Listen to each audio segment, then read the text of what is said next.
ఎత్తుకు పై ఎత్తులు వేస్తున్నారు. సర్వేల మీద సర్వేలు చేయిస్తున్నారు. అయినా ఎక్కడో తేడా కొడుతోందట.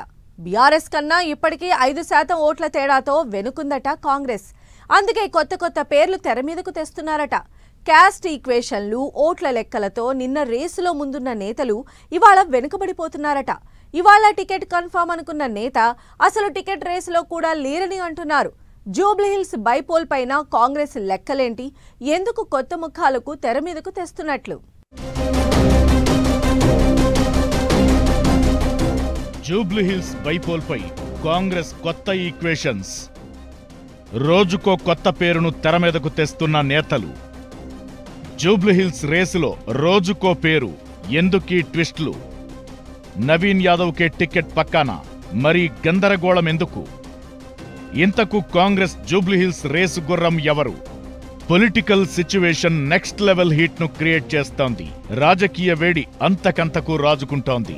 సరిగ్గా ఇదే టైంలో జూబ్లీహిల్స్ బై ఎలక్షన్ కాంగ్రెస్ పార్టీకి ఇజ్జత్గా సవాల్గా మారింది. గెలిచి తీరాలని కసిమీదున్న కాంగ్రెస్ పార్టీ సర్వేల మీద సర్వేలు చేయిస్తోంది. రోజుకో కొత్త నేత పేరును తెర మీదకు తెచ్చి పీక్ లెవెల్ చర్చ జరిగేలా వ్యూహం రచిస్తోంది. నిన్న మొన్నటి వరకు రేసులో నవీన్ యాదవ్, అంజన్ కుమార్ యాదవ్, బొంతు రామ్మోహన్ వంటి నేతలు టికెట్ రేసులో ఉన్నారని ప్రచారం జరిగింది. ఆల్మోస్ట్ బొంతు రామ్మోహన్, నవీన్ కుమార్ యాదవ్లలో ఒకరికి టికెట్ కన్ఫర్మ్ అని లీకులు వచ్చాయి. కానీ మధ్యలో అంజన్ కుమార్ యాదవ్ రంగప్రవేశంతో కాస్త హడావుడి నడిచింది. ఇప్పుడు తాజాగా మైనంపల్లి హనుమంతరావు పేరు కూడా జూబ్లీహిల్స్ టికెట్ రేసులో వినిపిస్తోంది. గ్రేటర్లో పట్టున్న నేత, బీఆర్ఎస్ పార్టీలో ఉన్నప్పుడు గ్రేటర్ హైదరాబాద్ అధ్యక్షుడిగా పనిచేశారు. పైగా కారు పార్టీని ధీటుగా ఎదుర్కోగలరన్న ఆలోచన చేస్తున్నారట కాంగ్రెస్ పెద్దలు.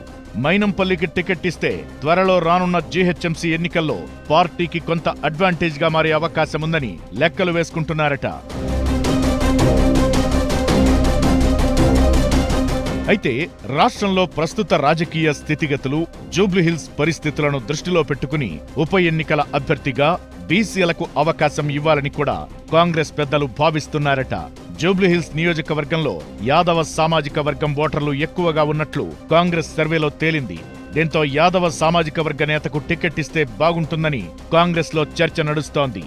జూబ్లీహిల్స్ ఉప ఎన్నికలో తనకు అవకాశం ఇవ్వాలని కాంగ్రెస్ నేత నవీన్ యాదవ్ పార్టీ పెద్దలను కోరుతున్నారు. అయితే నవీన్ యాదవ్ ఫ్యామిలీకి ఒక్కసారి కూడా ఏ ఎన్నికల్లో గెలిచిన చరిత్ర లేదు. మరోవైపు జూబ్లీహిల్స్ నియోజకవర్గంలో ఓ section of people Naveen Yadav అభ్యర్థిత్వంపై సుముఖంగా లేరని కాంగ్రెస్ సర్వేలో తేలినట్లు సమాచారం. పైగా నవీన్ యాదవ్ పేరుతో నిర్వహించిన సర్వేలో బీఆర్ఎస్ కంటే ఆయనకు గెలుపు అవకాశాలు తక్కువగా ఉన్నాయని తేలిందట. కనీసం 5% ఓట్లతో నవీన్ యాదవ్ వెనకబడి ఉన్నారట. ఈ నేపథ్యంలోనే కొత్త పేర్లు తెర మీదకు తెస్తున్నారన్న చర్చ జరుగుతోంది. అయితే నవీన్ యాదవ్ కు టికెట్ కన్ఫర్మ్ అయిందని ప్రచారం జరుగుతోంది. ఎన్నికల బరిలో నిలిచేందుకు రెడీగా ఉండాలంటూ ఇప్పటికే నవీన్ యాదవ్ కు ఇండికేషన్ ఇచ్చారట.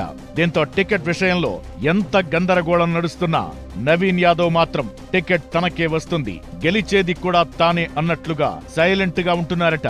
బీఆర్ఎస్ అభ్యర్థిని ఫిక్స్ చేసి ప్రచారాన్ని హోరెత్తిస్తున్న నవీన్ యాదవ్ మాత్రం గెలుపు మీద ఫుల్ ధీమాతో ఉన్నారట. బీఆర్ఎస్ పార్టీ జూబ్లీహిల్స్ ఉప ఎన్నికల అభ్యర్థిగా దివంగత నేత మాగంటి గోపీనాథ్ సతీమణి సునీతకు టికెట్ ఇవ్వాలని నిర్ణయం తీసుకుంది. దీంతో మహిళా నేతను బరిలోకి దించితే ఎలా ఉంటుందని కూడా కాంగ్రెస్ ఆలోచిస్తోందట. ఈ క్రమంలోనే యాదవ సామాజిక వర్గ నేత కంజర్ల విజయలక్ష్మి తెరపైకి వచ్చారు. జలగం వెంకట్రావు కేబినెట్ లో మంత్రిగా పనిచేసిన కంజర్ల లక్ష్మీనారాయణ యాదవ్ కోడలు కంజర్ల విజయలక్ష్మి తనకి టికెట్ ఇవ్వాల్సిందిగా పార్టీ పెద్దలను కోరారట.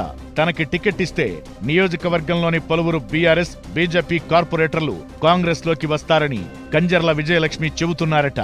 జూబ్లీహిల్స్ లో ఎక్కువ ఓట్లు ఉన్న పాకనాటి గొల్ల సామాజిక వర్గానికి చెందిన వ్యక్తిగా తనకు టికెట్ ఇస్తే గెలుపు ఈజీ అవుతుందని ఆమె విజ్ఞప్తి చేస్తున్నారట.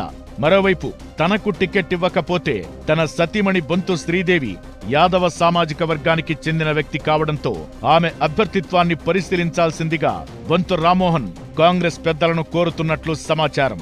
అయితే టికెట్ పై ఎవరికీ హామీ ఇవ్వలేమని, సర్వేల ద్వారా గెలుపు గుర్రానికి అధిష్టానం టికెట్ ఇస్తుందని చెబుతున్నారట హస్తం పార్టీ లీడర్లు. జూబ్లీహిల్స్ కాంగ్రెస్ రేసు గుర్రం ఎవరో టికెట్ కన్ఫర్మ్ అయ్యేదాకా చెప్పలేని పరిస్థితి.